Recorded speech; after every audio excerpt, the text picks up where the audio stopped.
ஓம் சாந்தி. நாம் எல்லையற்ற வருமானத்தை சேமிக்கின்ற ஆத்மா. நாம் சிறந்த பாக்கியசாலி ஆத்மா. நாம் இயற்கையை அடிமையாக்கிவிடும் ஆத்மா. தந்தை நமக்கு அழிவற்ற ஞான ரத்தினங்களை தானமாக அளிக்கின்றார். பிறகு நாம் மற்றவர்களுக்கு தானம் கொடுத்து கொண்டே இருக்கின்றோம். இந்த தானத்தினால்தான் சத்கதி கிடைக்கின்றது. வீட்டிற்கு செல்வதற்கான வழி மற்றும் சொர்க்கத்திற்கான வழி தந்தை மூலமாக இப்போது நமக்கு கிடைத்திருக்கின்றது. ஆத்மாக்களாகிய நம்முடைய வீடு சாந்திதாமம். சொர்க்கம் தனியானது, சாந்திதாமம் தனியானதாகும். இந்த புதிய வழி நம்மை தவிர வேறு யாருக்கும் தெரியாது. இப்பொழுது நாம் கும்பகர்ணனின் தூக்கத்தை விடுங்கள். கண்களை திறங்கள். தூய்மையாகுங்கள் என்று நாம் மற்றவர்களுக்கு கூறுகின்றோம். ஹே மணப்பெண்களே, ஹே பக்தைகளே, விழித்தெழுங்கள் என தந்தை வந்து எழுப்புகின்றார். அனைத்து மணப்பெண்களும் ஒரு மணவாளனை நினைக்கின்றார்கள். அனைத்து பிரியதர்ஷினிகளாகிய ஆத்மாக்கள் நாம் பரமபிதா பரமாத்மாவாகிய பிரியதர்ஷனை நினைவு செய்கின்றோம். நாம் அனைவரும் சீதைகள். ராமர் ஒரே ஒரு பரமாத்மாதான். இது புதிய வழியாகும். நாம் ராவண ராஜ்யத்தில் அழுக்காகிவிட்டோம். இப்பொழுது விழித்துக் கொண்டோம். இந்த சமயம் தந்தையே வந்து நமக்கு அழிவற்ற ஞான ரத்தினங்களை தானமாக அளிக்கிறார். நாம் மற்றவர்களுக்கு தானம் அளித்துக் கொண்டே இருப்பதால் 5 விகாரங்களின் கிரகாச்சாரம் விலகி போய்விடுகின்றது. தூய்மையாகி நாம் சுகதாமத்திற்கு சென்று விடுகின்றோம். 5 விகாரங்களில் முதல் நம்பரில் இருப்பது காமம். அதை விட்டுவிட்டு நாம் தூய்மையாகின்றோம். இந்த சுக துக்கத்தின் விளையாட்டு பாரதத்தில்தான். நாம் அனைவரும் பிராமணன் பிராமணிகள். பிரஜாபிதா பிரம்மாவின் வாரிசுகள். பிராமணர்களாகிய நமக்கு இது ஒரு பிறவிதான். தந்தையின் நினைவு மற்றும் யோக சக்தியினால் விகர்மங்கள் எரிந்து போகின்றன. இந்த ஒரு பிறவி தூய்மையாக ஆகின்றோம். இந்த கடைசி பிறவியில் இப்போது நாம் தூய்மையாவதால் 21 பிறவிகள் தூய்மையாக இருக்கின்றோம். தந்தையைத் தவிர வேறு யாரும் நம்மை ராவண ராஜ்யத்திலிருந்து, துக்கத்திலிருந்து விடுவிக்க முடியாது.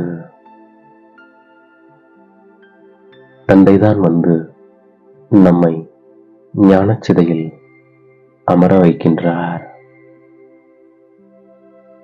ஞானத் தண்ணீரை நமக்கு ஊற்றுகின்றார். அனைவருக்கும் சத்கதி அளிக்கின்றார். மன்மனா பவ என்ற வார்த்தை இப்போது பிரசித்தமாக இருக்கின்றது. பகவான் ஒருபோதும் பிறப்பிறப்பு சக்கரத்தின் விளையாட்டில் வருவதில்லை. இது உயர்ந்ததிலும் உயர்ந்த படிப்பு. இதன் மூலம் நாம் எவ்வளவு உயர்ந்த வருமானத்தை சம்பாதிக்கின்றோம். 21 பிறவிகளுக்கு அளவற்ற வருமானம். நாம் இப்போது ஆத்ம உணர்வுடையவராக மாறுகின்றோம். நாம் ஆத்மா இந்த பழைய உடலை விட்டுவிட்டு இப்போது வீட்டிற்கு திரும்பி போக வேண்டும். இப்போது தந்தை அழைத்து செல்வதற்காக வந்திருக்கின்றார். ஆத்மாக்களாகிய நாம் 84 பிறவிகள் முடித்தாயிற்று. இப்போது மீண்டும் நாம் தூய்மையாகின்றோம். தந்தையை நினைவு செய்கின்றோம். தந்தைதான் வந்து அனைவருக்கும் சத்கதி அளித்து அனைவரையும் திரும்ப அழைத்துச் செல்கின்றார். ஆத்மா அழிவற்றது, சரீரம் அழியக்கூடியது. தந்தை நம்மை இப்போது தூய்மையான புத்தியுடையவர்களாக மாற்றுகின்றார். நினைவினால் நாம் தூய்மையான புத்தி உடையவராகின்றோம். கடைசியில் தந்தையை தவிர எந்த ஒரு மனிதரையும் நினைக்காத அளவிற்கு நம்முடைய மனநிலையை உருவாக்கிக் கொள்கின்றோம். சரீரம் மற்றும் பழைய உலகத்தில் இருந்து நாம் பற்றுதலை விளக்குகின்றோம். தந்தையின் கட்டளைப்படி நடந்து தர்மராஜரின் தண்டனையிலிருந்து நாம் விடுபடுகின்றோம். இது எல்லைக்கப்பாற்பட்ட வருமானமாகும். இங்கே நாம் அனைவரும் ஒரு மணவாளனுடைய மணப்பெண்கள். அவர் நம்முடைய அனைத்து துக்கத்திலிருந்தும் நம்மை விடுவித்து சத்கதிக்கு அழைத்து செல்வதற்காக இச்சமயம் வந்திருக்கின்றார். அவர்தான் உண்மையிலும் உண்மையான மணவாளன் ஆவார். இந்த சமயம் பிராமணர்களாகிய நாமே ஃபரிஸ்தாவாக பிறகு மாறுகின்றோம். இப்போது நாம் சூத்திரனிலிருந்து பிராமணன் ஆகின்றோம். மாயாவை வெற்றி அடைந்து கொண்டிருக்கின்றோம். நாம் அனைவரும் சக்திசாலியாக ஆகின்றோம். நாம் தான் உண்மையிலும் உண்மையான மகாவீரணிகள். நம்முடைய பெயரே சிவசக்தி. சிங்கத்தின் மீது நாம் சவாரி செய்கின்றோம். யோக பலத்தினால் நாம் உலகத்தின் மீது ராஜ்யம் செய்கின்றோம். இது எல்லையற்ற சந்நியாசமாகும். இல்லறத்தில் இருந்தாலும் நாம் தூய்மையாகின்றோம். மேலும் சக்கரத்தை புரிந்து கொண்டு சக்கரவர்த்தி ராஜாவாக ஆகின்றோம். சங்கமத்தின் சமயத்தில் என்ன வேண்டுமோ, எப்படி வேண்டுமோ, எவ்வளவு வேண்டுமோ அவ்வளவு பாக்கியத்தை அமைத்துக் கொள்ள முடியும் என்ற வரதானம் இந்த சங்கமத்தின் சமயத்தில் கிடைத்திருக்கின்றது. பாக்கிய விதாத்தா தந்தை நம்முடைய அதிர்ஷ்டத்தை அமைத்துக் கொள்ளக்கூடிய சாவியை நம் கையில் கொடுத்திருக்கின்றார். சேவையின் விஸ்தாரத்தில் சமயத்தின் ஸ்திதியை ஒரு நொடியில் சாரஸ்வரூபம் ஆக்குவதற்கான அபியாசம் மட்டும் நாம் செய்கின்றோம். தர்மராஜரின் தண்டனையிலிருந்து தப்பிப்பதற்கு எந்த தேகத்தையும் நாம் நினைக்காமல் இருக்கின்றோம்.